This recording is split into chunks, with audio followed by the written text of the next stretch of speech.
Ya.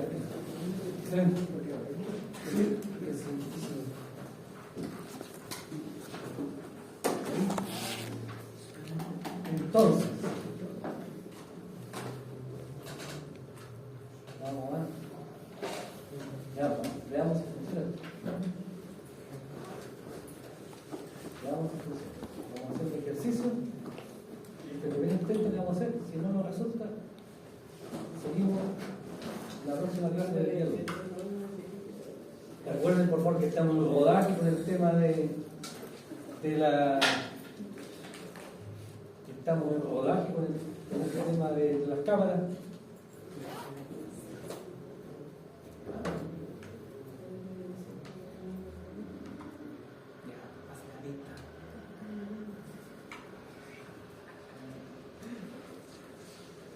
De hecho, la cámara de la sala al lado ya está con problemas ya. No la alcanza.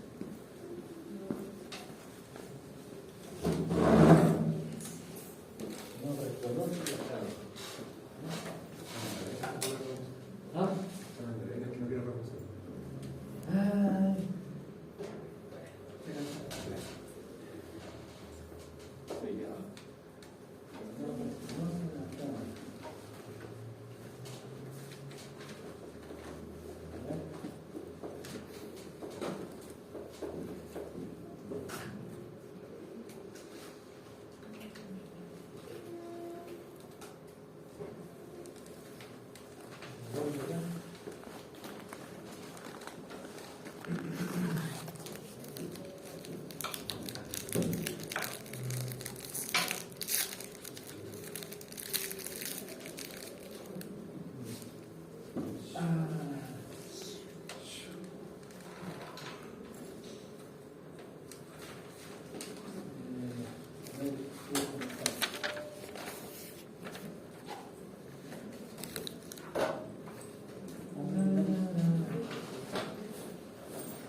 Hola, gracias.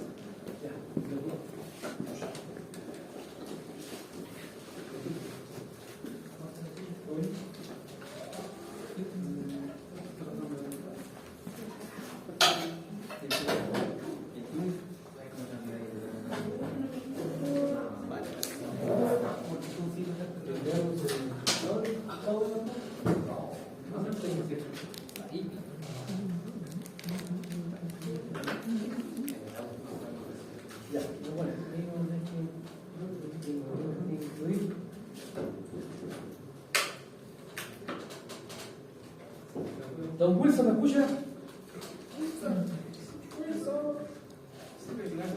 ¿Me escucha, no?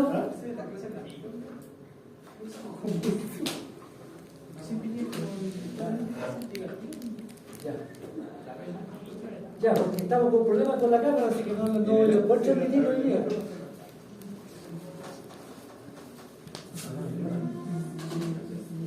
Ya, dale, empezamos en marcha rápida.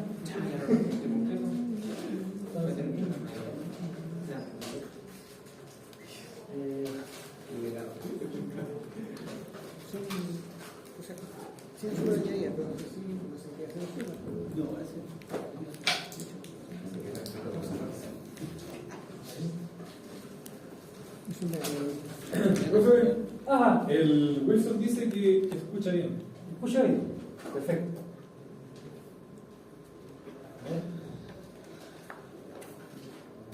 Ahí está. Entonces, por esta semana estamos cobrando días, ya vamos a resolver los problemas de la vida.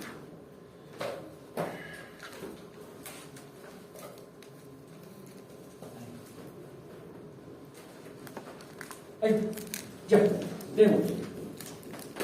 Esto no nos va a ganar si vamos a tener que resolverlo de alguna forma. Vamos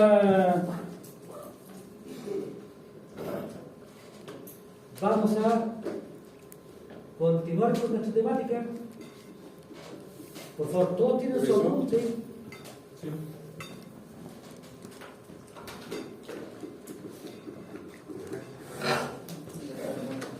Y hay clases disponibles de semestres pasados, ¿cierto? ¿El semestre pasado ustedes se consiguen las clases? ¿No? Me grabaron. Entonces, por último, vamos a ver que la posibilidad de ponerlo en el repositorio para que ellos lo usen. Pero ustedes estaban en un iCloud. ¿Sí? En un iCloud y la persona ya lo está viendo. ¿No? Pues ahí vamos a ir de a poquito, de a poquito. Por lo pronto voy a avisarle que ya el lado también está un poco.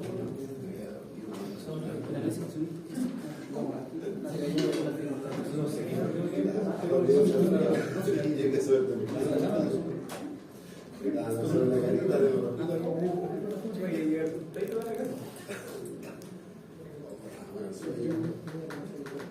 Aguántale que la que viene de salita con la suya.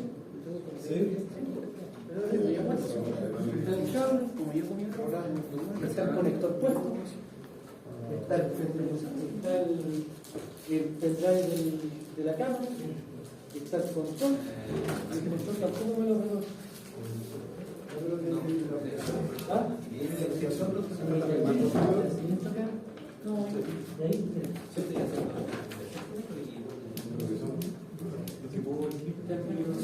entonces, no sé si puede estar capaz de estar aquí. Si lo damos vuelta, ahí tengo el control de la cámara.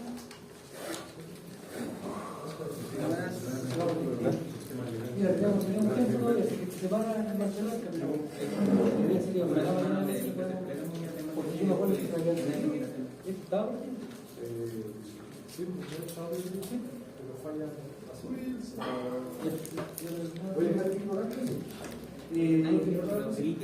después de la clase de la profesora Leyenda. Te lo dejo, ya, se espera. Entonces, la clase de mañana podemos. Sí, ¿no? Ahí, por favor. Gracias. Chao. Ya, entonces, el primer que maravilloso. ¿Qué vamos a hacer? Bien, entonces hoy día, por favor, yo entregué el apunte del curso. ¿Todos lo tienen? ¿A alguien le falta apunte? No. Y acabo de enviarles al WhatsApp las láminas en colores de este apunte. Si a alguien no le gusta en blanco y negro, le gusta en color, lo puede imprimir. ¿Sí? Ahora, si ustedes tienen el apunte, al menos tienen el WhatsApp, y desde el WhatsApp pueden revisar la información. De tal forma que tengan varias alternativas. ¿Sí? Entonces estábamos comentando, recordemos que estamos en el tema de los fundamentos. Habíamos planteado, ¿cierto?, dentro de la mirada de los fundamentos, la mirada de la etapa y del negocio eléctrico, donde había básicamente, ¿cierto?, tres partes: generación, transmisión, distribución, con las distintas características de cada una de estas etapas. Después habíamos visto el tema de la producción de energía, y aquí lo más importante desde la mirada, ¿cierto?, de SET, es que ustedes identifiquen las diferencias. Un generador para una central hidráulica es distinto de un generador para una central térmica. Y hay aspectos del punto de vista de montaje como de diseño de la máquina. Ahora, cuando nosotros hablamos de producción, normalmente dentro de lo que es la producción hidráulica tenemos la más importante, la de embalse. Es la más importante porque es la que produce la mayor cantidad de energía. Sin embargo, también está la de pasada y la de bombeo. En nuestro país son estas dos las que más vamos a encontrar. Dentro del contexto de las centrales térmicas, tenemos la caldera, donde yo tengo el depósito de agua, tengo un quemador, de tal forma de yo tomar esta agua y transformarla en vapor. Sin embargo, acá el problema que yo les comentaba es que la presión del vapor que se produce en la caldera no es suficiente para generar un poder calorífico que permita efectivamente establecer una transformación de potencia. Y por tanto aquí se establecen al menos 2 o 3 etapas de cambio de presión. Y por tanto, una vez que ya he transformado la presión, lo que yo tengo finalmente es la capacidad de producir una potencia mecánica en el eje de este generador, que es finalmente la que entrega la energía a la red. Aquí, por favor, dos aspectos importantes respecto de este proceso. Primero, el tema, ¿cierto?, de quemar combustible, ya sea carbón, gas o petróleo, significa, ¿cierto?, un material particulado en la chimenea. Y acá, ¿cierto?, ¿qué es lo que se hace? ¿Qué se ha hecho ahora? Principalmente incorporar, para efectos de este control de material particulado, incluir precipitador electrostático. Y por tanto aquí tenemos, ¿cierto?, un aspecto a resolver desde el punto de vista de emisión. Otro aspecto que también tiene la caldera es que yo debo tener la temperatura controlada. Para controlar la temperatura de la caldera debo entonces generar un circuito de refrigeración. Y para ello necesito tener un líquido refrigerante. Normalmente en las calderas el líquido refrigerante es el agua de mar. Y por tanto normalmente las calderas y la planta térmica está al lado de la costa. Esto origina el segundo aspecto importante, que es la intervención principalmente, ¿cierto?, de la primera zona al lado, ¿cierto?, de la playa. Y por tanto aquí tenemos por un lado que extraer el agua de mar, entra el proceso de refrigeración y yo lo devuelvo después. La temperatura a la cual sale el agua es mayor a la que entra. Y por tanto aquí tenemos también un impacto desde el punto de vista de la pesca artesanal. Se han hecho esfuerzos también orientados a reducir esto. Sin embargo, también no podemos desconocerlo.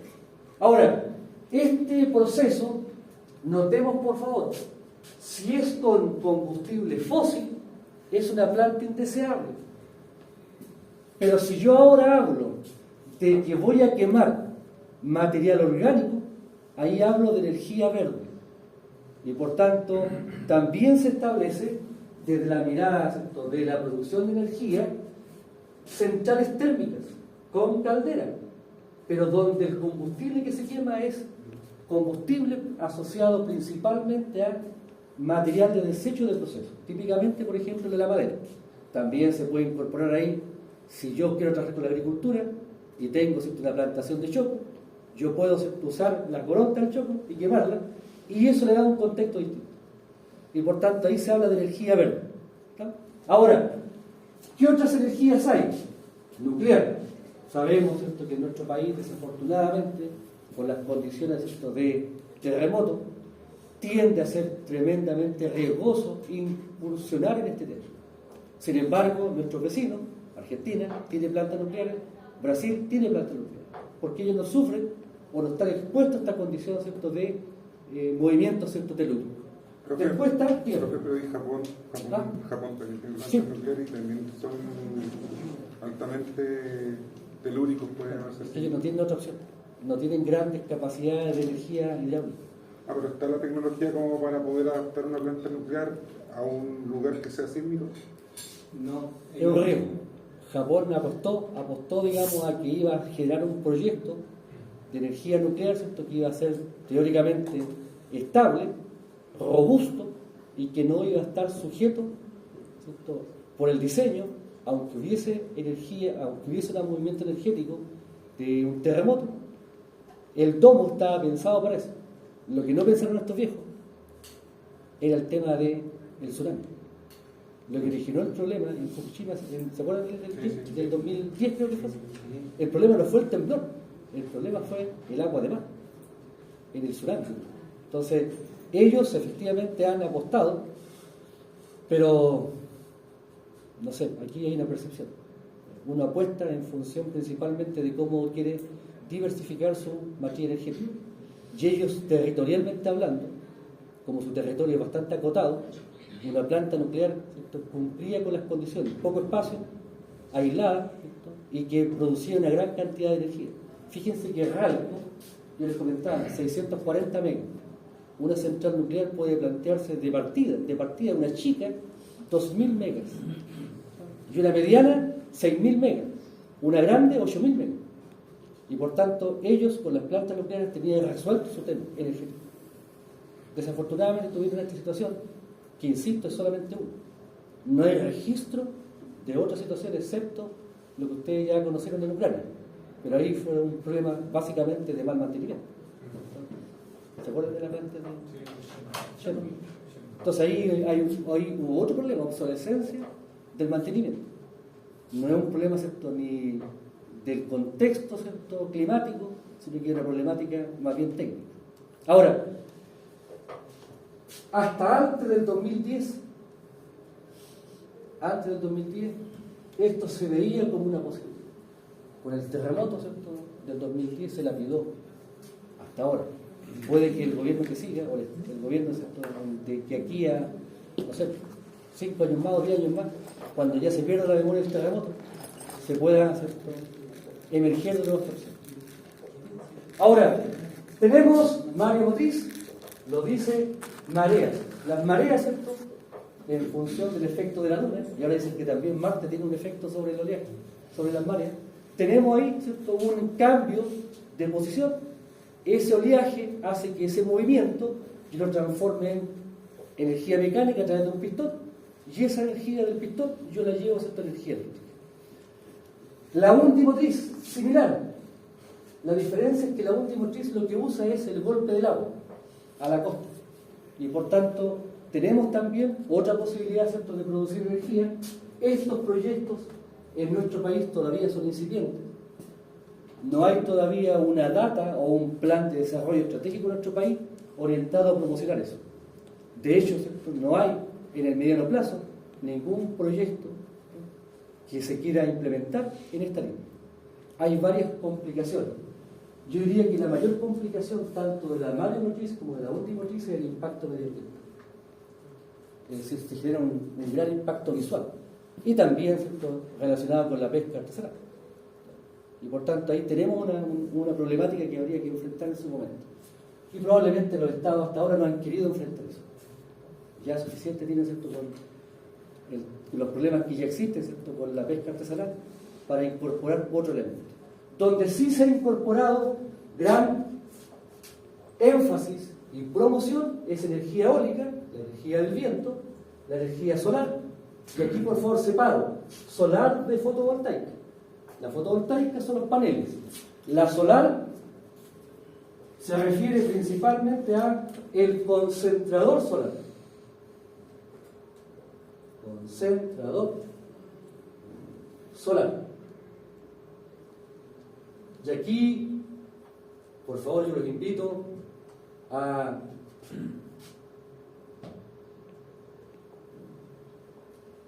buscar Cerro Dominador. Esto es un proyecto donde yo tengo 100 megawatts del concentrador solar y tengo más 100 megawatts de planta fotovoltaica, es decir, a través de paneles solares. Aquí sí efectivamente tenemos un desarrollo potencial. Tenemos el primer proyecto, ¿cierto?, de concentrador solar.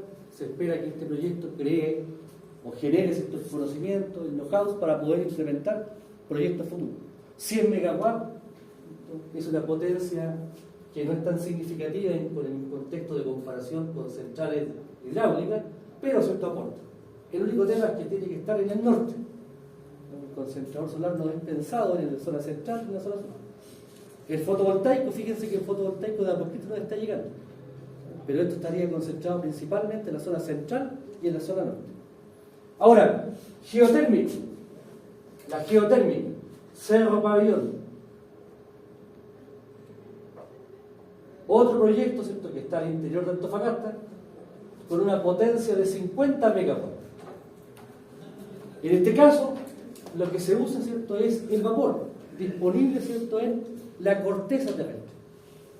También se espera que esta experiencia con este proyecto propicie un conocimiento para que se pueda difundir y en cierta medida se pueda generar nuevos proyectos. Pero aquí, de nuevo, concentrador solar, Cerro Pabellón, geotérmica, fotovoltaica, eólica, tiene un gran frente, una gran muralla, que es el tema del impacto.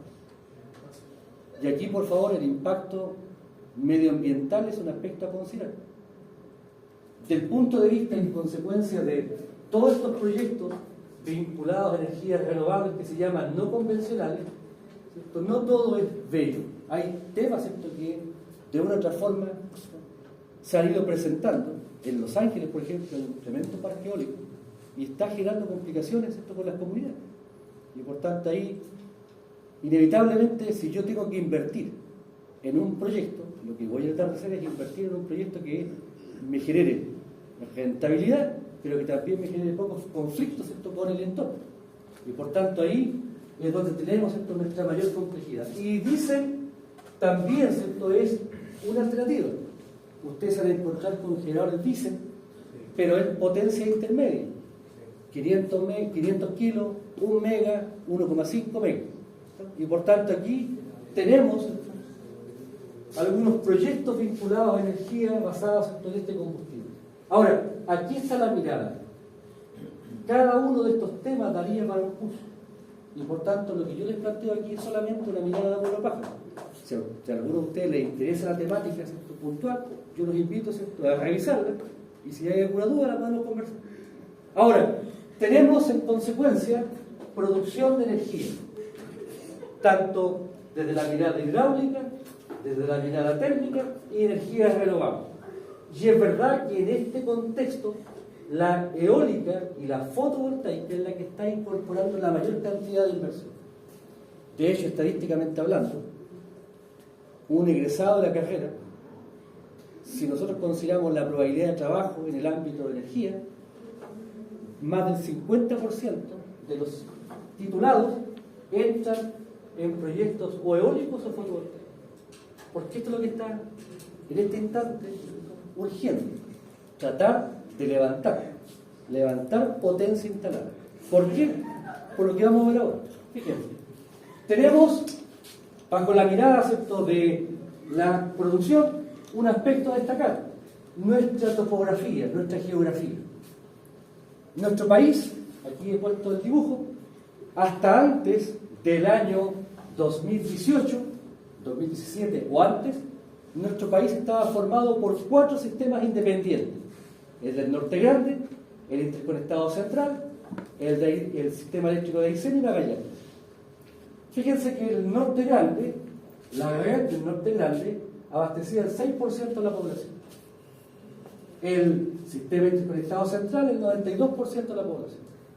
Y los sistemas estos de Aysén y Magallanes, por debajo del 1%. Eso es respecto del impacto sobre la población. Ahora, respecto a la producción de energía, la capacidad instalada. Fíjense que del total de la capacidad instalada en nuestro sistema eléctrico chileno, el 24% estaba ubicado en el sistema del Norte Grande.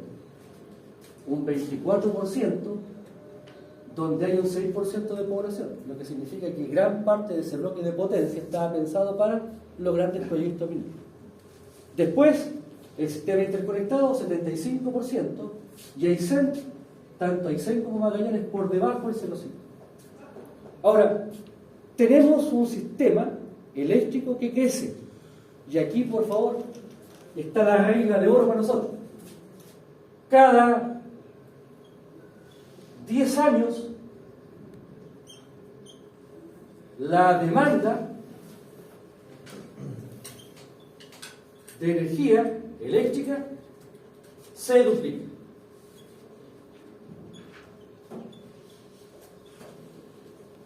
Cada 10 años sabemos que la demanda se va a duplicar. Ahora bien, como cada 10 años la energía eléctrica, la demanda se duplica, nosotros tenemos que ir a la par produciendo energía. Y por tanto, cada 10 años tenemos que duplicar la producción de energía con nuevas centrales. Y ahí está el tema. ¿Dónde se está elaborando el gran proyecto de desarrollo en nuestro país? Básicamente con centrales de energía renovable y no convencional. Dígame. Estamos avisando por el grupo de WhatsApp que están esperando que los dejen entrar a la clase. Por favor. Ahí. Entonces, fíjense, aquí tengo un dato, fíjense. Potencia instalada y el año. Por favor, ¿qué entendemos por capacidad instalada? La suma de las potencias nominales de los generadores. Por tanto, si yo sumo todas las potencias de los generadores, ahí obtendría la potencia o capacidad instalada. Entonces, el año 96, 1996, si yo sumaba todas las potencias de los generadores de los distintos tipos, tanto del SIN, del SIC, del sistema eléctrico de Aysén y Magallanes, tenía 6,1 gigawatts, 6.100 megawatts de potencia instalada, es decir, capacidad de producción. 10 años después, 96, 2016, estoy por aquí, 2006, por aquí estoy. Fíjense, de 6,1 pasé a 12,9. ¿Qué pasó aquí? Se duplicó. Después, 2017, de 12 pasamos a casi 23. Entonces aquí lo que vemos es que, y esto es un motivo de regocijo para nosotros, vemos que nuestra pega nunca se acaba. Es necesario. Si queremos ser un país en vía de desarrollo, este tema es necesario. Ahora, el tema es el foco. El foco. ¿Hacia dónde nos estamos enfocando? Está bien, me parece legítimo seguir trabajando con energías renovables no convencionales, pero no es lo único. Pero es lo más rápido. Es lo más rápido desde el punto de vista de la puesta en servicio. A diferencia de una central, por ejemplo, sector de Palma. Hablamos de años para el proyecto. Ahora, dicho esto, me interesa destacar, lo puse con rojo acá, el 2018. Porque el 2018 se establece la decisión de unificar el sistema interconectado del Norte Grande con el sistema interconectado central. La decisión de unificar estaba principalmente orientada a dar salida, a poder evacuar todos los proyectos de energía solar que estaban acá y que no tenían salida ya, porque estaban los sistemas desconectados. Y por tanto, a partir de eso, ¿qué se hace? Se hace la conexión de los dos sistemas. Ahora, las comparaciones son odiosas, pero es importante que lo comentemos. Fíjense, primera, la central hidráulica más grande de nuestro país, RAL, 2 máquinas, 650 MVA, promedio. Estas máquinas tienen 32 polos en 13,8. Por tanto, 32 polos significa en la práctica una velocidad, ¿cuánto me da? 6.000 partidos por 32, por favor. La relación lo ponen. La velocidad, 120 por 50 partido por el número de polos. 187.5. Por tanto, si vamos a RAL, tuvimos la velocidad de giro de las máquinas, 187 RPM. Que es lo que comentábamos desde el punto de vista de la central de aplicación y la aplicación hidráulica. Ahora, Itaipú, entre Brasil y Paraguay. ¿Cuántas máquinas tiene esta central? De embalse, 20 máquinas, de 700 megas. Por tanto, en una sola central hidráulica tenemos un potencial acá de 14 gigawatts. 14.000 megas. Uno se pierde un poco en la cantidad. Ahora, Tres Gargantas en China tiene 26 máquinas de 700. Y estamos hablando, pasamos de 14 a 18.000. Y por tanto hay un contexto aquí, ¿cierto?, de comparación. Y aquí, por favor, tengo que decirlo con todo cariño. No sé si lo dije, pero el proyecto de Hidroicén tenía un potencial de 8.000 megawatts. 8.000.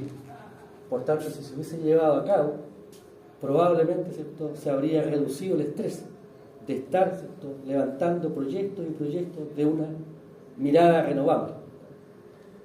Porque ¿cuál es la central más limpia? La de embalse. Lo que pasa es que el tema del caudal y el uso de las aguas es lo que incorpora alguna complejidad. Ahora, central Atacama a gas 780 megas. Esta central es más grande que RAL.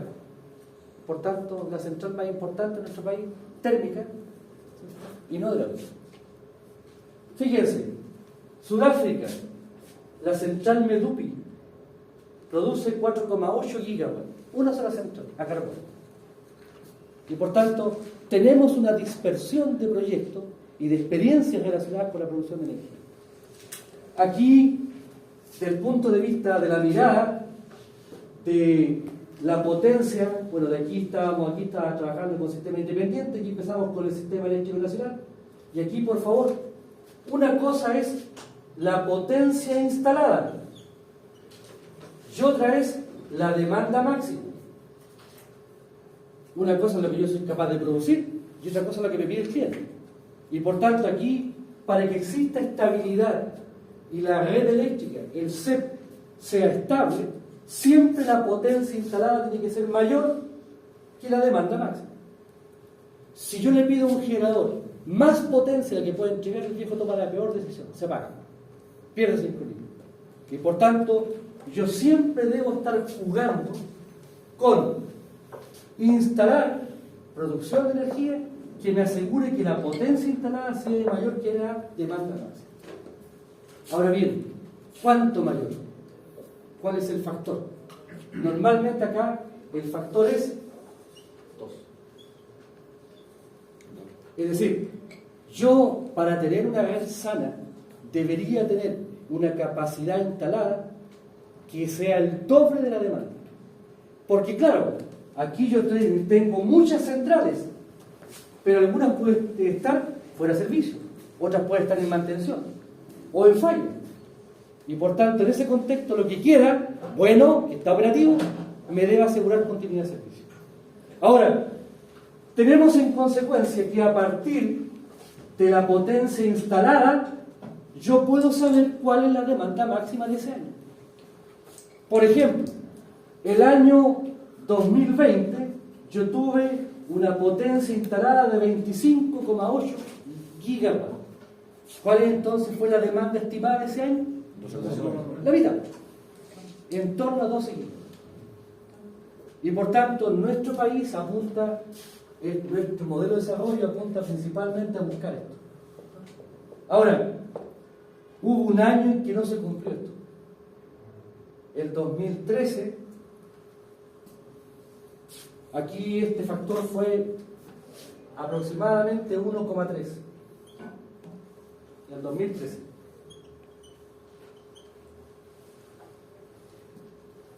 Eso originó que la red fuese tremendamente vulnerable. Entonces, ¿qué se hace aquí? Fíjense. Cuando yo no puedo levantar potencia instalada y no se cumple este factor, ¿qué es lo único que me queda? Bajar la demanda. Y ahí aparece entonces la norma técnica de seguridad y calidad de servicio que se impone en 2015. Porque en esta norma hay un ítem que se llama EDAC por baja frecuencia. Por ley, todo cliente que se conecta al sistema eléctrico en más de 30 kilovolts está obligado a tener esto. Es decir, un esquema de desprendimiento automático de carga cuando la frecuencia baja. Y por tanto, si ustedes van a cualquier empresa, no sé, Huachipato, Cementos Biobío, aquí en la zona, se van a encontrar que en la subestación hay un sistemita, ¿cierto?, con un relé, normalmente un F60 multilink, donde ahí, ¿cierto?, ese relé está pensado para que cuando baje la frecuencia, bote carga en forma automática, actuando sobre la protección, como si hubiese una falla en la instalación. Entonces tenemos acá, esto lo voy a comentar después, tenemos acá, ¿cierto?, esta mirada. Esto originó, insisto, esta reducción o esta suerte de ausencia de este factor 2, forzó un poco la presencia de esta norma técnica. Ahora, otro aspecto que me interesa comentar tiene relación con los clientes. Aquí está la torta. La torta, cómo se distribuye la demanda. Un 15% domiciliaria, 20% comercial, 30% minera, no minera, industrial no minera, 35% industrial minera. Si, ahora claro, esto se divide ¿por qué entonces? Porque el impacto se ve menos. Si voy a hablar no solamente de industrial, no, aquí nos daría casi un 70%. Entonces es mejor dividir, porque así se baja un poco el peso, la percepción, ¿cierto?, de cuánto pesa la industria en nuestro sistema. Ahora, ¿por qué es importante esto? Porque ustedes tienen que haber escuchado que en algún instante se estaba tratando, a través de distintos mecanismos legales, como el tema de la eficiencia energética, de forzar a que las empresas, ¿cierto?, que producen, que consumen más energía, también se hicieran cargo de producir. Y por tanto ahí está un poco el tema, ¿cierto?, de generar esta suerte de negociación.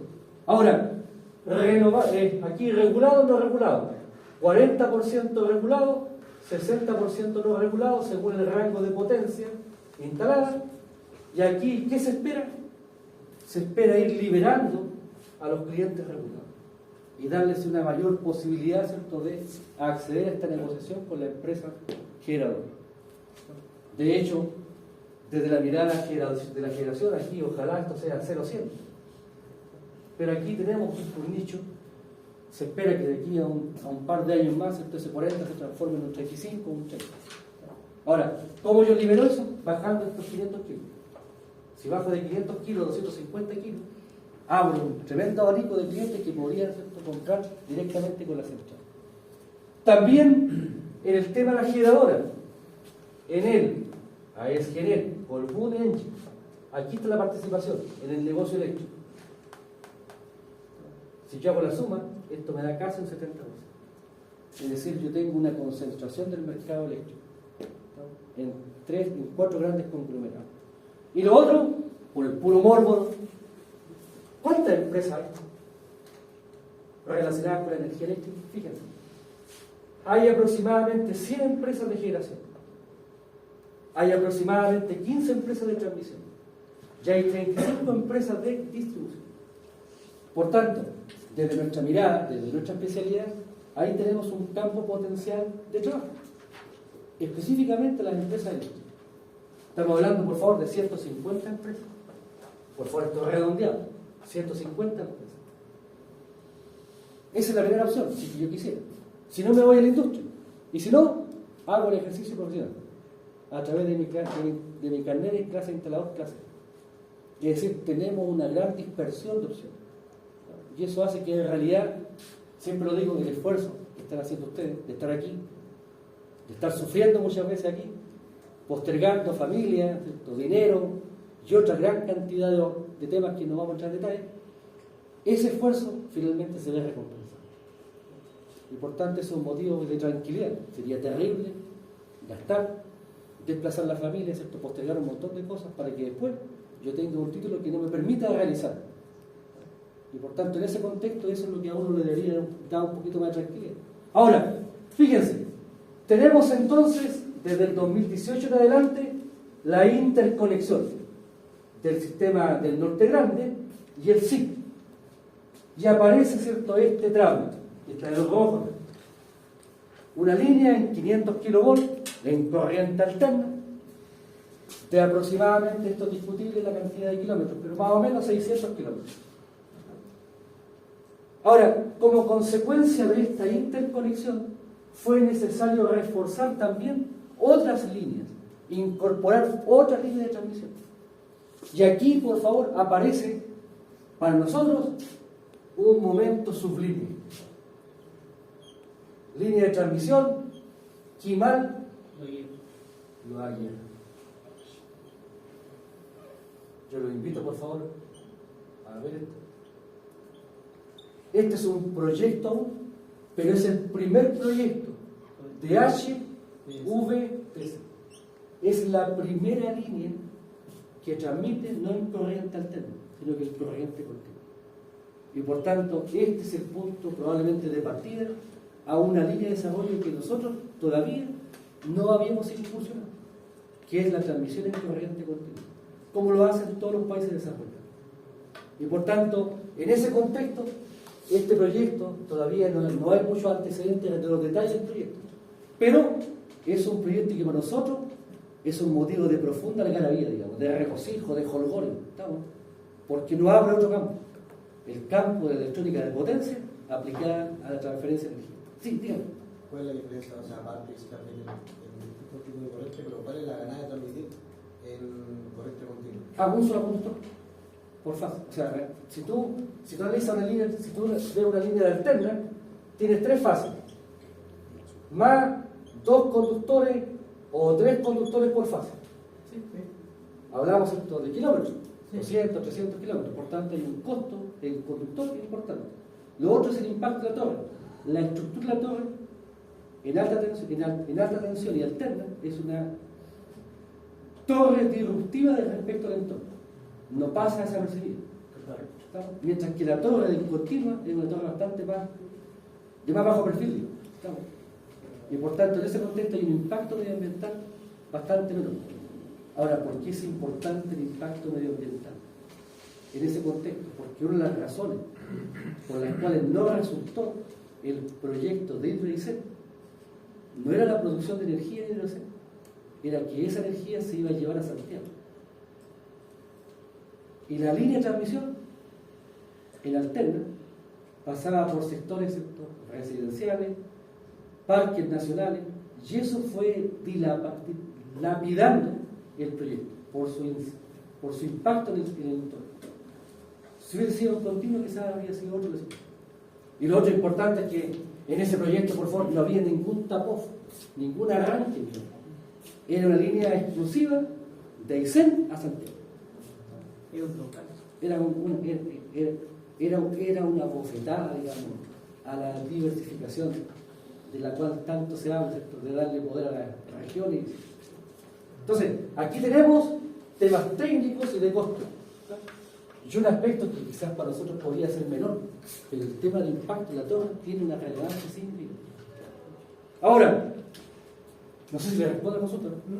Ahora bien, fíjense, tenemos entonces acá este proyecto, que es un proyecto que ya está en servicio, partió en teoría en 2017, pero ya en 2019 empezó el funcionamiento formal. Y aquí quiero compartir respecto de este nuevo sistema, que es el CEN, Sistema Eléctrico Chileno, o Nacional, y aquí es discutible, ¿cierto? Es discutible. Es injusto incluso. CEN, Sistema Eléctrico Nacional. Y ese Sistema Eléctrico Nacional no contempla ni Aysén ni Magallanes. Es como si esto no existiera. Claro, es caja chica desde el punto de vista de la población, todo, pero nacional, porque eso es parte del país. Entonces es injusto la palabra. Sistema Eléctrico Nacional. Pero bueno. Ahora, fíjense, desde la mirada del CEN, ¿qué es importante comentar como mirada general? 62% de la capacidad instalada son fuentes renovables. 62%. ¿Cómo se distribuye esto? 22% hidráulica, 24% solar, 13% eólico, 2,5% biomasa. ¿Se dan cuenta? Biomasa. La biomasa, que es una central térmica con caldera, se incorpora dentro de energía renovable porque no usa combustible fósil, sino que usa desechos orgánicos. ¿Sí? Ahora, 38% fuentes térmicas, 13% carbón, 15% natural, gas natural y 10% petróleo. Ya nuestro país tomó la decisión de desechar las centrales a carbón. Es un hecho. Ya hay algunas centrales que están quedando fuera y otras que vienen en camino. Entonces, fíjense, ¿qué peso tienen? 13%. 13% de qué? Pensemos en el dato del año pasado. Ahora en este instante aquí estamos llegando casi a los 38. Pero pensemos en 30 gigawatts. El 13%, ¿cuánto me da 30% 13%? 3,4. Estamos dejando fuera de servicio 3.400 megawatts. 3.400 megawatts. Y que esos 3.400 que vamos a dejar fuera de servicio, tenemos que reemplazarlos. Por este concepto de que la potencia instalada tiene que ser 2 veces la potencia, perdón, la demanda de energía. Y por tanto aquí hay una tremenda presión por ir generando esta suerte de proyectos. Ahora, donde estaban las centrales térmicas, la red de una u otra forma estaba acomodada. Las líneas estaban, con más o menos, estaban operativas. Entonces ahora, en la red voy a poner 3.400 megawatts. Pero estas plantas no las voy a poner donde estaba la central térmica. La ubico geográficamente en la zona central y eventualmente en la zona norte.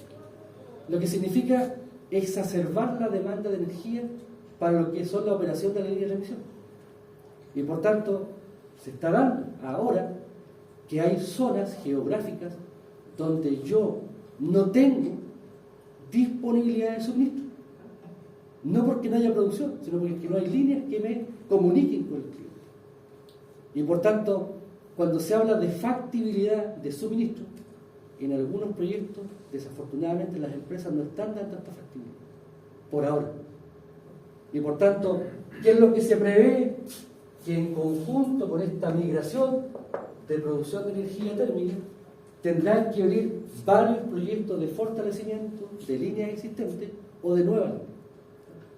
Básicamente para ir generando esta suerte de interconexión entre la producción y la demanda a través del sistema interconectado. Ahora, ¿qué otro aspecto importante destacar acá? Fíjense, nuevos proyectos de ejecución, 72. Esto era hasta diciembre del año 2023. Ahora puede que llegar. ¿Cuánta potencia hay en esos nuevos proyectos? Casi 4.000 megawatts. ¿Cómo se distribuyen estos proyectos? 10% centrales hidroeléctricas. 10%. Donde esas potencias son las más grandes, o las más impactantes.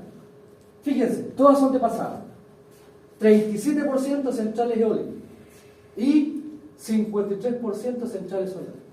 Es decir, tenemos una diversidad de proyectos, pero concentrados principalmente en energía renovable no convencional. Dígame. Espero que la pregunta no sea estúpida. ¿Ese porcentaje lo hizo, digamos, a partir de los proyectos como Claro. numérico o la potencia asociada No, los proyectos son 72. Ya. Ahora, esto, si yo sumo las potencias instaladas en cada proyecto, me da 3.800. Ahora, ¿cómo se distribuye esa torta? 50%, es decir, casi 2.000. Casi De la 2.000. potencia, esa era la pregunta. De la potencia, casi 2.000 megawatts son únicamente de proyectos relacionados con energía de centrales solares, ¿sí? Principalmente fotovoltaica. Ahora, otro aspecto que también nosotros hablamos dentro del contexto de un CEP tiene relación con la subestación. ¿Qué es una subestación? Una subestación, si la llevamos a la mirada industrial, es un transformador. Cada transformador es una subestación. Un equipo, ¿cierto?, que es capaz de suministrar energía en un nivel de tensión ajustado, definido por el secundario tráfico. Si hablamos, ¿cierto?, de la subestación principal de la planta, sería la que llega desde el punto de empalme al centro a la distribución de toda la planta en su conjunto. Pero si hablamos de sistemas eléctricos, y en este caso el nacional, cuando hablamos de subestaciones, hablamos de zonas eléctricas, geográficas, donde conjugan llegada de energía a la central y además salida de energía hacia los centros de consumo. Y por tanto aquí nosotros hablamos principalmente de tres. Por favor, hay otro, pero todavía hay que ver. Alto Jahuel en Buin, Charrúa en Cabrero y Cerro Navia en Santiago. Ahora, ¿de qué depende la importancia de esta subestación? De los niveles de voltaje. ¿Por qué la más importante es Alto Jahuel? Bueno, además de la potencia que transita, es porque están todos los niveles de tensión que nosotros en nuestro país usamos esto para transmisión. 66, 110, 154, 220. ¿Por qué sigue Charrúa? Siendo Charrúa un polo significativo de estabilidad del país. Porque aquí, si ustedes se dan cuenta, no está 110. 66, 154, 220, 500. Y después está Cerro Navia, que tiene solamente 220 y 110. Estos son el corazón del sistema interconectado de nuestro país. Si hay un problema en la subestación de Alto Jahuel, o hay un problema en Charrúa o en Cerro Navia, normalmente ese problema se traduce en un blackout, un apagón, porque ahí está toda la concentración de la transferencia de energía. Ahora, proyectos a comentar. Aquí he puesto algunos, por favor. Yo los invito a buscar, a googlear. Fíjense, Entre Ríos, Valdivia, proyecto eólico, 69 generadores eólicos de una potencia de 4,5 megas. ¿Cuál es el parque eólico entonces? Tiene una potencia de 310 megawatts. Notemos la potencia del aerogenerador, 4,5 megas. Después, Río Escondido, Antofagasta, 450.000 paneles para originar una potencia instalada de 145 megawatts. Después, Cerro Pabellón, que lo comentamos, 50 megas en la central. Colbún, fíjense, Colbún, responsable de Angostura, 320 megas. Pero también de Santa María, central a carbón, 340 metros. Aquí vemos el tema de la diversificación. Después, complejo Nehuenco. Nehuenco 1, Nehuenco 2, Nehuenco 3. Será el 4, 5, 6 después. Fíjense, hasta ahora llevamos 870 metros. Aquí estamos hablando de la central a casa. Cerro Dominador, lo dijimos, concentrador solar. 100 megawatts el concentrador solar y 100 megawatts de paneles fotovoltaicos. Y el más reciente, que es el Parque Eólico de Antofagasta, que tiene un potencial de 800 megawatts. 800 megawatts. Es el parque más importante hasta ahora en nuestro país. Fíjense, 128 aerogeneradores. ¿Y de qué potencia es cada aerogenerador? 6,2 megawatts. Es decir, el potencial de un parque eólico está sustentado en la potencia del aerogenerador. Hasta ahora, el valor de tope, de techo de un aerogenerador son 20 megawatts. Básicamente por la altura y por la longitud, ¿cierto?, de la pala. Pero aquí nosotros ya tenemos, ¿cierto?, 4,5 megas, 6,2 megas. Es decir, estamos incursionando en proyectos eólicos donde la potencia del aerogenerador cada día es más grande. Dígame. Profesor, el parque eólico que está aquí en la salida de Los Ángeles, Sí. ¿cuántos equipos tienen instalados? Lo voy a buscar. Lo voy a buscar. El otro día me perdí camino a Sí. Angoli, pero está lleno de aerogeneradores en los cerros. Sí, no. En Renaico, sí. No En Los solamente- Ángeles y Renaico hay muchos. Y no solamente los cerros, también hay zonas pobladas. A mí me daría miedo vivir al lado de una ruta. Sí, yo tomé mal el Waze y por lo menos había 30 torres. ¿Y sacó una foto? No. Ahí tiene que haber una foto para el recuerdo. Pero Voy a buscar cuál es la cantidad. Tiene que estar, porque tiene que estar registrado. Entonces, aquí, por favor, desde la mirada de producción de energía, lo que a mí me interesa que ustedes vean es que la gran apuesta que se ha hecho acá, fíjense, casi el 90% está asociado a energías renovables no convencionales, que son proyectos importantes, pero que la potencia instalada desafortunadamente no se compara respecto de la potencia que yo podría producir con una central, en este caso del base, que ya está, yo les comentaba que ya este es un tema que ya está prácticamente sin discusión. Ahora, vámonos ahora a la configuración de un ser. Cuando nosotros queremos analizar o enfrentar el estudio de un ser, normalmente hacemos uso de lo que se llama el diagrama unilineal o diagrama unifilar. ¿Qué es un diagrama unilineal o unifilar? Es un diagrama simbólico donde yo identifico qué elementos hay, elementos eléctricos, y cómo se interconectan entre ellos. Y por tanto, si hablamos de un sistema así básico, fíjense, consumo, generador. Sabemos, si pensamos que el consumo está alejado del generador, sabemos entonces que aquí habrá necesariamente una línea de transmisión en alta tensión. Y por tanto, para hacer eso tenemos que tomar la energía del generador, levantar tensión y pasar de media a alta, transferimos en alta, llegamos acá a la empresa distribuidora y aquí hacemos el efecto contrario. Pasamos de alta a media o de media a baja para abastecer al cliente. Por tanto, ¿qué es lo que es importante destacar acá, por favor? Con el diagrama unilineal o unifilar, yo veo los elementos que están presentes. Cómo se interconectan. Incluso puedo hacer una inspección, entre comillas, a lo bestia de eso. Yo digo, esta red así como está, es tremendamente vulnerable. Porque si este transformador queda fuera de servicio, o si esta línea queda fuera de servicio, o si el generador queda fuera de servicio, ya no cumplimos con la condición base, suministrar energía. Y por tanto, cuando nosotros vemos visualmente cómo está dibujada la red, por esa inspección visual empezamos a emitir juicios. Juicios relacionados con sistema robusto, sistema débil. ¿Cuándo hablamos de un sistema robusto? Cuando yo saco un elemento cualquiera y la red todavía puede funcionar. Lo que se llama el criterio N-1. N-1. Si saco una línea, si saco un generador, si saco un transformador, a ver si la red se la puede. Y por tanto, ¿qué es lo importante aquí? Este es un diagrama esquemático, pero por favor, no hay que olvidar la realidad. Si yo digo que este es el trazo de una línea, en realidad lo que estoy hablando es esto.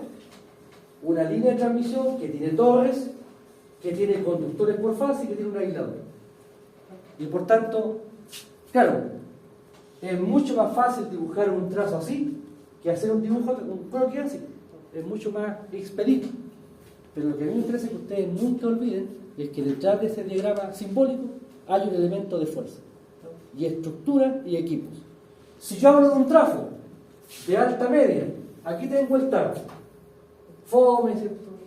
Con un color plomo, ¿cierto? Cero glamour. Pero ahí está, este es el equipo.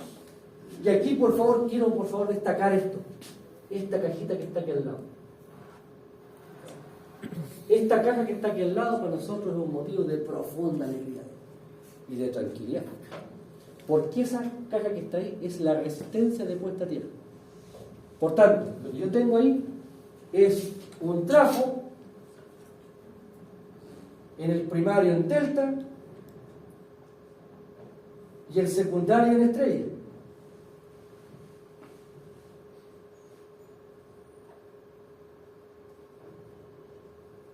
Y en el neutro de la estrella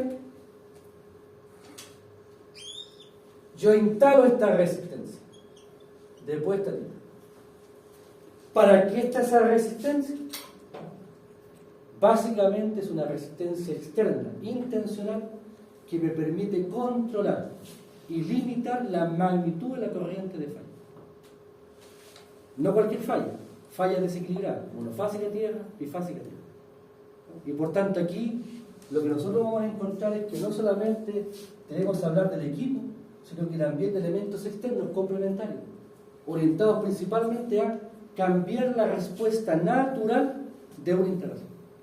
Ahora, respecto de las características de la red, nosotros normalmente trabajamos con clasificaciones. Profe, Dígame. dijo que era controlar y limitar la corriente. De falla monofásica a tierra Falla monofásica. y bifásica a tierra. Lamentablemente eso no lo vamos a alcanzar a ver en CEP. Después se ven protecciones, pero es glorioso. Esto lo que hace es modificar la impedancia secuencia cero. Y al modificar la impedancia secuencia cero, limita la corriente de falla. Ahora, solamente para transformadores que son trifásicos, sí. Trifásicos. Pero no va a autotrafo. También tú puedes poner autotrafo. Lo que pasa es que el autotrafo tiene una aplicación que es bastante distinta de esto. ¿Lo vamos a comentar cuando tengamos autotrafo? Ahora, fíjense, Gerber. Nuestra norma habla de baja, bajo los 1000 volts, alta, sobre los 1000 volts.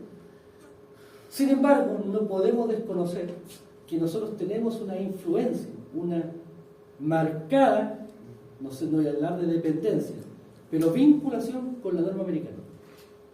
Y en la norma americana, estos viejos hablan de media tensión.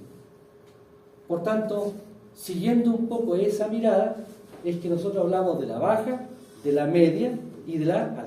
De hecho, hablamos tablero de media tensión, motor de media tensión, switchgear de media tensión.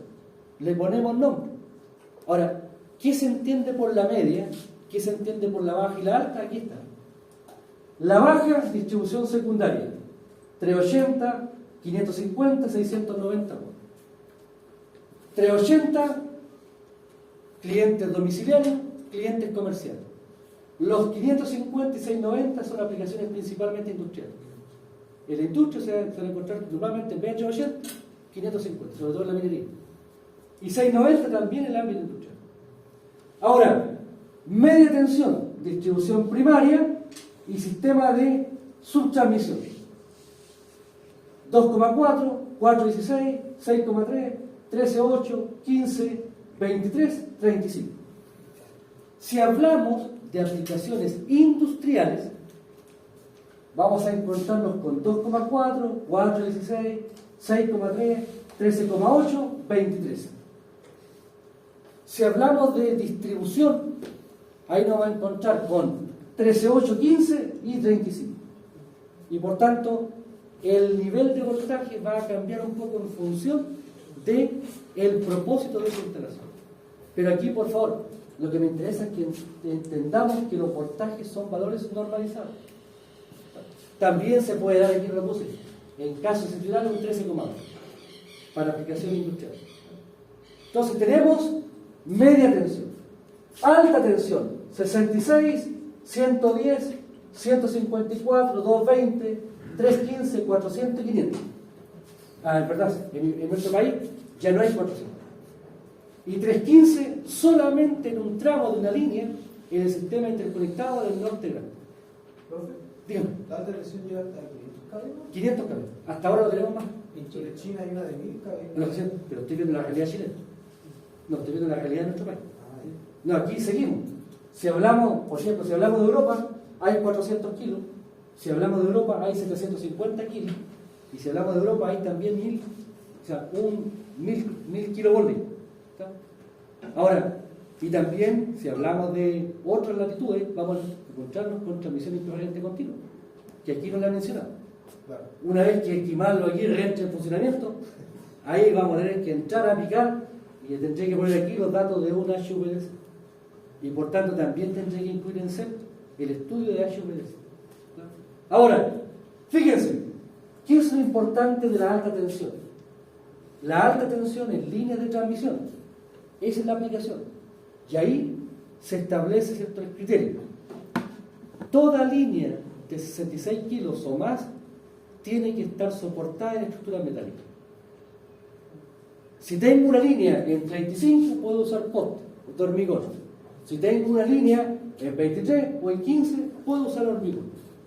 Pero 66 hacia arriba, necesito obligatoriamente usar torres o estructuras metálicas.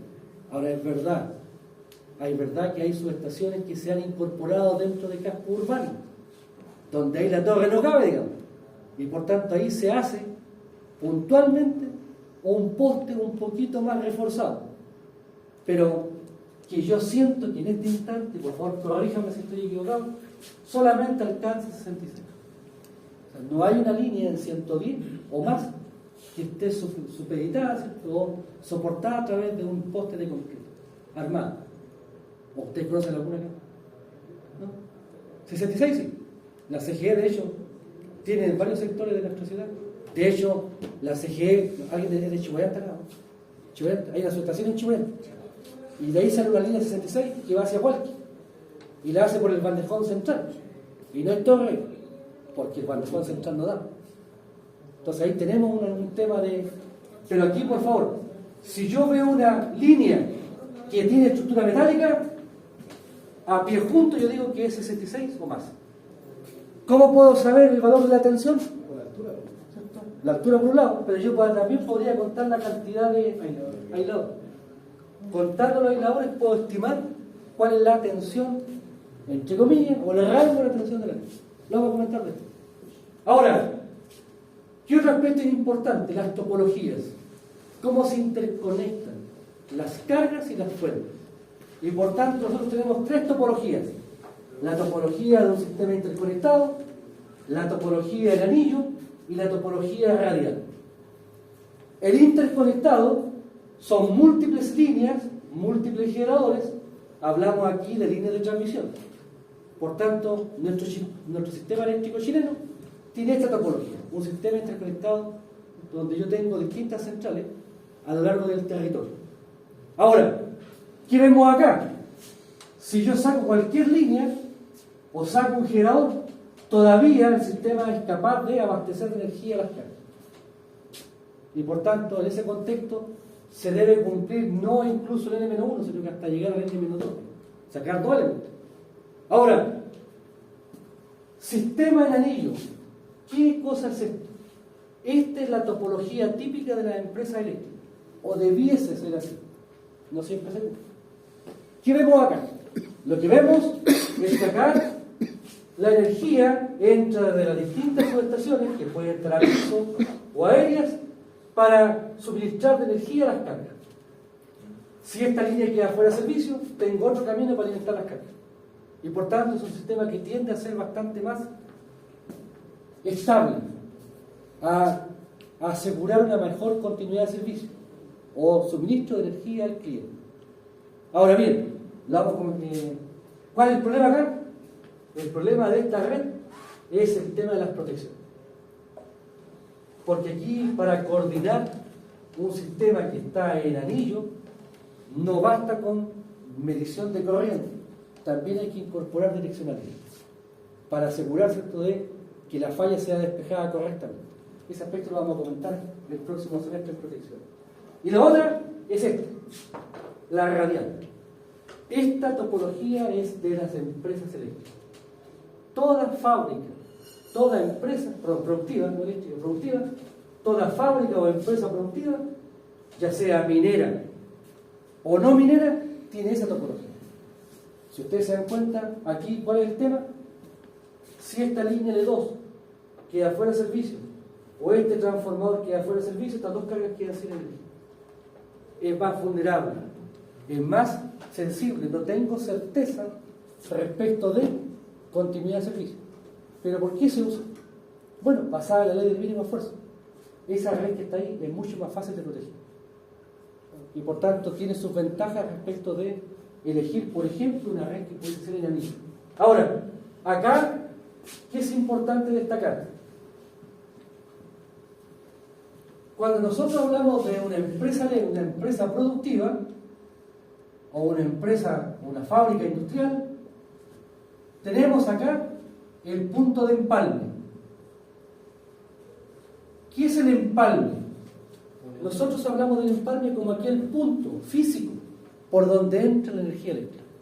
Y por tanto, una de las particularidades de estas redes que son radiales es que la energía eléctrica entra por un solo punto de la instalación.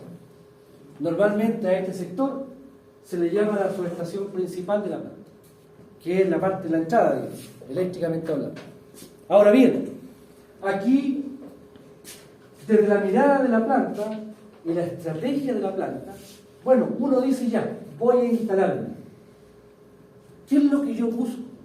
Del punto de vista de la operación de la instalación industrial, yo lo que busco es el punto lo más cercano a una línea disponible. Y aquí, por favor, una línea disponible en el nivel de tensión más alto posible. Lo que se hace aquí es tratar siempre en la planta de conectarme al nivel de tensión, ojalá de transmisión, más alto disponible. Por tanto, yo busco 66, 110, 154, 220. Porque a medida que yo me conecto a un nivel de tensión más alto, la red es más estable, es más robusta. Y además, tengo la otra componente de que el costo de energía es más barato. Por tanto, tengo un tema ahí de negociación desde el punto de vista de la tarifa que puede ser más conveniente. Ahora bien, de acuerdo a esto, en toda planta industrial, ustedes van a encontrar con un transformador que se conecta a la alta y baja a la tensión de operación de la planta. Ejemplo. Cemento Bio se conecta en 66 kV. Por tanto, el empalme de esta planta es 66 kV. Si hablo de CAP, la tensión es 154 kV. Ahora, esta es la tensión en la cual yo me conecto al sistema eléctrico nacional. Pero dentro de la planta yo no uso este nivel de voltaje. Y por tanto, ¿qué tengo que hacer? Tomar esta tensión de compra y bajarla de la tensión de operación. En el caso de Cementos Bio, la tensión de operación es 6,3 kV. ¿Quién define esta tensión? La tensión nominal de los motores de media tensión. Por tanto, en Cementos Bio, por ejemplo, yo tengo los motores de los molinos. Los motores de los molinos, potencia, ¿cierto?, desde 980 kW hasta 2800 kW, son motores de media tensión. ¿En qué tensión? 6,3. Por tanto, ¿qué debo hacer aquí? Con un trafo bajo de 66 a 6,3. Pero además, dentro de la planta hay varias subestaciones unitarias que pasan de 6,3 a 380. que es la tensión, ¿cierto?, en bajo voltaje o baja tensión. Ahora, tenemos en consecuencia 6,3 y después 380 volts. Aquí tenemos teóricamente un trafo. Con uno basta. De 66 a 6,3. Pero resulta que las plantas están poniendo otro más. Pero aquí no hay un tema técnico. Principalmente el tema es el seguro. Seguro. Las empresas, ¿cierto?, contratan seguro. Y la aseguradora lo que pide es que la empresa tenga estabilidad. Entonces dice, ¿cómo te voy a asegurar la planta si resulta que existe tráfico que afuera de servicio? No hay entrada para la planta, no hay producción. Entonces, lo que se hace normalmente, ustedes van a encontrar, es que tengo dos transformadores. Los transformadores no están en servicio. Este está fuera de servicio. Está este nomás trabajando. ¿Está? Pero si hay algún problema con este, entra. ¿Ah? Claro, está en baile. Y por tanto, el tema acá es que normalmente, desde la mirada de los seguros involucrados, ¿cierto?, en lo que es producción, nosotros tenemos, o nos vemos forzados a tener una certeza de suministro. ¿Cuál te dice radial? ¿Ah? ¿Centro de oído radial? ¿Radial? Sí, así como es. Radial. Tiene una barra principal y después tengo la salida. Esto es, por favor, el tema radial es como en nuestras casas. Tenemos el automático principal y después tenemos una barra y de ahí tenemos los distintos circuitos de iluminación, de enchufe, de cocina. Todos independientes, no están conectados entre sí. O no deberían estar conectados. Estamos. Ahora, ustedes si lo quieren conectar, ya ahí entramos en problema. Ahora, fíjense. ¿Qué es lo importante aquí? Fíjense, por favor. ¿Qué pasa con esta carga? Supongamos que esta carga, que está aquí, corresponde al suministro de la red de incendio. Bueno, la red de incendio tiene principalmente bombas con punteras que están pensadas, ¿cierto?, para abastecer de agua cuando hay un siniestro. ¿Qué pasa si las bombas quedan sin energía eléctrica? ¿Podré yo atacar frente a una contingencia de incendio? No puedo. Y por tanto, cuando yo tengo una red radial, necesariamente debo clasificar las cargas o los consumos. Y por tanto, en ese contexto, se habla de cargas críticas, es decir, equipos que no pueden quedar nunca sin suministro de energía eléctrica, cargas esenciales, que son necesarias, pero no indispensables, y cargas no esenciales que no interesa realmente si hay o no hay suministro de energía. Por tanto, esta iluminación podría ser no esencial. Si se corta la energía de la luz, podemos seguir trabajando. Pero si ahora estamos en un túnel, que no haya iluminación ahí en ese túnel, ya la cosa es distinta. Y por tanto, ahí está el elemento diferenciador entre carga no esencial y esencial. Ahora, en la carga crítica en particular, como no puede quedar sin energía, yo necesariamente debo incorporar un sistema de respaldo. Y aparece entonces el grupo electrógeno. Los grupos electrógenos. ¿Vamos a la hora? Ya, cierro la idea, cierro la idea. Entonces, el grupo electrógeno es lo que ustedes deben encontrar. En las plantas hay uno más grupos electrógenos. De una potencia que puede ir de los 100 kVA hasta los 500 kVA. Hay una marca que es súper famosa, el grupo electrógeno. El problema, ¿cuál es, por favor? Que cuando yo necesito poner en servicio el grupo electrógeno, el viejo se demora. Se demora, ¿cierto?, entre 30 segundos y 1 minuto en entrar en servicio. Pero resulta que si la carga es un tower de un computador, si yo dejo el tower de un computador sin energía por menos de medio ciclo, el viejo se resetea. Ahora, ¿por qué es importante eso? Bueno, porque las salas de control de todas las empresas están basadas en tower. Piensen, por ejemplo, el caso de la oficina de contabilidad. También hay puros tower. Si se resetea, puede perderse información. Entonces acá, cuando se trata de cargas críticas computacionales, el grupo electrógeno no me sirve. Y estamos obligados a trabajar con UPS. Por tanto, ahí aparece la complemento. Por tanto, la UPS y el grupo electrógeno, ¿para qué están? Están pensados para suministrar de energía a aquellas cargas críticas.